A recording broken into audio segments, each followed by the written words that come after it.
Hello, ഇന്ന് ഞങ്ങൾ എല്ലാവരും കൂടെ കെട്ടിങ്ങടക്കെടുത്ത് അങ്ങോട്ട് പോണെന്ന് വെച്ചാൽ ഞങ്ങൾക്ക് ചെറിയൊരു നേർച്ച ഉണ്ടായിരുന്നു കേട്ടോ. ഇവൻ ഹോസ്പിറ്റലിൽ കിടന്നപ്പോൾ ഇവനും കൂടെ ഏർവാടി പള്ളിയിൽ പോകാൻ നമ്മൾ നേർന്നിട്ടുണ്ടായിരുന്നു. അപ്പൊ നമ്മൾ ഏർവാടിക്ക് പോട്ടെ, നമ്മളാണ് കാറിനാണ് പോണത്. ഇവിടുന്ന് ഒരു 600 കിലോമീറ്ററെങ്കിലും ഉണ്ട്. അപ്പൊ നമ്മൾ രാവിലെ നേരത്തെ ഇറങ്ങണം. ഞങ്ങൾ വെളുപ്പിന് ഒരു 4 മണിയൊക്കെ ആയിപ്പിക്കാൻ ഇറങ്ങായിരുന്ന, പിന്നെ റെഡി ആയിട്ട് വന്നപ്പോഴേക്കും ഒരു 6 മണിയൊക്കെ ആയി. ഞങ്ങളാണ് വീട്ടിൽ നിന്ന് ഇറങ്ങിയപ്പോൾ ചായ ഒന്നും കുടിച്ചിട്ടുണ്ടായിരുന്നില്ല. അപ്പൊ മൂവാറ്റിലെത്തിയപ്പോൾ ഞങ്ങൾ ചായ കുടിക്കാൻ ഇറങ്ങി. ഞങ്ങളെല്ലാവരും മസാല ദോശയായിട്ടാണ് കഴിച്ചത്. പിന്നെ വണ്ടിയിൽ നിന്ന് കഴിക്കാൻ മിഠായി മേടിച്ചു. ഞങ്ങൾ ഇറങ്ങിയപ്പോഴാണ് വലിയ മഴയൊന്നും ഉണ്ടായിരുന്നില്ല. പിന്നെ കുറച്ച് അങ്ങോട്ട് പോയി കഴിഞ്ഞപ്പോ നല്ല മഴയായി. പോണ വഴിക്കാൻ ഞങ്ങൾക്ക് ചെറിയൊരു പണി കിട്ടിയിട്ട് വണ്ടി നൈസായിട്ട് പഞ്ചറായി. പിന്നെ ഞങ്ങൾ ആളെ വിളിച്ച് വർക്ക്ഷോപ്പിൽ പോയി വണ്ടി ശരിയാക്കി. പോണ വഴിക്കാണെങ്കിൽ നല്ല തണവുണ്ടായിരുന്നു കേട്ടാ. ഞാനാണ് തലേദിവസം ഉറങ്ങിയിട്ടില്ല. എനിക്കാണെങ്കിൽ വീഡിയോ എഡിറ്റ് ചെയ്യാനും അതുപോലെ കുറെ പരിപാടികളുണ്ട്. അപ്പൊ പോണ വഴിക്ക് വണ്ടി കയറുന്ന ഉറങ്ങാന്നുള്ള മൈൻഡിലായിട്ട് ഞാൻ ഇരിക്കണേ. എനിക്കാണെങ്കിൽ തണുത്തിട്ട് ഉറങ്ങാൻ പറ്റില്ല. ഇടക്കിടക്ക് മഴ പെയ്യും, പിന്നെ പുറത്താണെങ്കിൽ ഭയങ്കര തണവ്, പിന്നെ വണ്ടിയിലാണ് എ സി ഇട്ടാണ്. എന്താ പറയാ, തണുത്തിട്ട് ഇരിക്കാൻ പറ്റാത്തൊരവസ്ഥ. പിന്നെ കേരളം വിട്ട് അങ്ങോട്ട് പോയി കഴിഞ്ഞപ്പോ തണവൊക്കെ മാറി ചൂടായി തുടങ്ങി. പിന്നെ ഇടയ്ക്ക് എപ്പോഴും ഞാൻ നന്നായി ഉറങ്ങിപ്പോയിട്ടാ. ഉറക്കൊക്കെ കഴിഞ്ഞ് എനിച്ചപ്പോ എനിക്ക് വണ്ടിയിൽ നിന്നിട്ട് ഭ്രാന്ത് പിടിച്ചിട്ട് പോകാണ്ടായിരുന്നില്ല.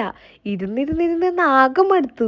ഞങ്ങൾ വെളുപ്പിന് ഒരു 6 മണിയൊക്കെ ഇറങ്ങിയിട്ട് വൈകുന്നേരം ഒരു 4 മണിയൊക്കെ ആയപ്പോഴാണ് ഞങ്ങൾ അവിടെ എത്തണേ. അത്ര നേരം വണ്ടിയിൽ നിന്ന് ആകെ ഭ്രാന്ത് പിടിച്ചു. പിന്നെ കരിക്ക് കണ്ടപ്പോ ഞങ്ങൾ വണ്ടി നിർത്തി കരിക്ക് കുടിച്ചു കൂട്ടാ. ഞാൻ പറഞ്ഞില്ലേ, ഇത്ര നേരം ഭയങ്കര തണവായിരുന്നു. പിന്നെ കേരളം കഴിഞ്ഞപ്പോ ചൂടെടുത്തിട്ട് ഇരിക്കാൻ പറ്റാത്ത അവസ്ഥയായി.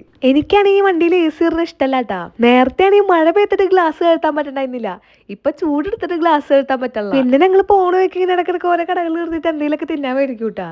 പിന്നെ ഞങ്ങൾ ഇതിന്റെ ഇടയ്ക്ക് ഞങ്ങൾ ഫുഡ് അടിക്കാൻ കയറിയിരുന്നു. ഞാൻ വീഡിയോ എടുക്കാൻ മറന്നുപോയി. പിന്നെ വഴിയിൽ ഇതുപോലെ മാമ്പഴം സംഭവങ്ങളൊക്കെ വെക്കണ്ടായിരുന്നു. അപ്പൊ ഞങ്ങൾ ഞാവലും വാങ്ങിച്ചു, മാമ്പഴം മേടിച്ചു, പേരക്കയും മേടിച്ചു. പിന്നെ ഞങ്ങൾ ഒരു 5 മണിയൊക്കെ ആയപ്പോഴാണ് അവിടെ എത്തിയത്. അപ്പൊ ബാക്കി വിശേഷങ്ങളായിട്ട് അടുത്ത വീഡിയോ കാണാം. അപ്പൊ ഇത്രയുള്ളൂ, ബൈ.